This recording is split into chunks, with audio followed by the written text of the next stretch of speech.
Mr Quilty. Thank you, Deputy President. I will be brief. This bill gives the Minister enormous discretionary powers over timber workers. The government claims that they'll use these powers to clarify vague standards that activists are currently exploiting to engage in lawfare. And God knows something needs to be done to rein in these legal attacks. The current code of practice requires compliance with a precautionary principle, which in practice demands the elimination of all environmental risks, no matter how small or imaginary they might be.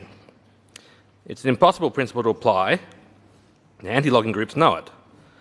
They make up or exaggerate risks and drag Vic Forests through the courts, wasting time and money.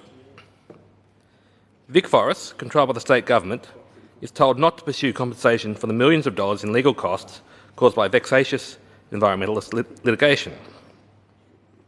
Timber protesters are often well funded, but hide their cash before issuing lawsuits. Anti-logging campaigners in East Gippsland moved $336,000 into a trust just before commencing legal action against Vic Forests.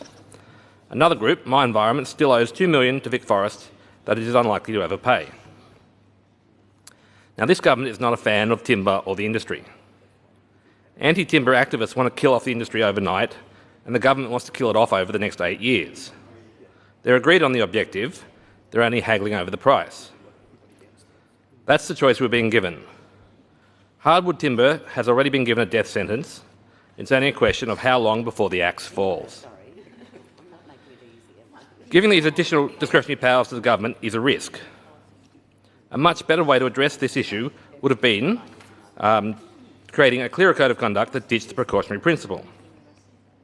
Having discretionary powers in the hands of a minister and a department dedicated to ending logging can't be good. If the minister was serious about protecting the industry, she'd instruct Vic Forests to pursue recovery of those legal costs and lock these vexatious litigants out of the system. But I feel the minister and this government are fellow travellers with these protest groups. They do not want to rein them in. Now, I do not see timber as an evil thing. Wood is a sustainable resource that captures carbon during its production. Everyone in the state relies on timber in one way or another. Timber keeps roofs over our heads, and almost everything we buy comes to us on a pallet made of timber. The constant attempts to demonise sustainable timber and to pretend that it's an environmental blight shows how out of touch the Green movement has become. They've made it clear they believe humans are a disease on planet Earth and that we do not belong. They see anything that's productive as destruction. This view of timber is hypocritical. These are the same people who demand we replace our plastic straws with paper ones, only to turn around and put the screws on paper production. Where do you think all these recyclable alternatives come from?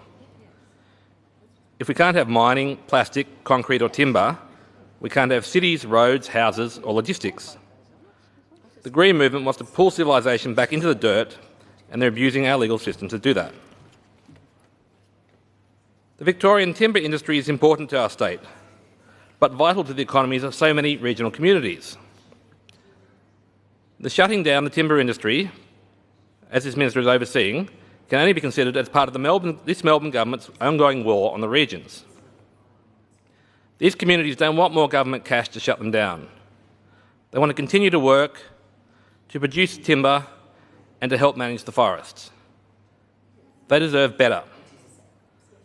The Liberal Democrats will stand with timber workers and the timber industry and against this nonsense that's been forced on regional Victoria by out-of-touch city dwellers. We will support this legislation because the current situation needs fixing, but this is very, very far from the best solution.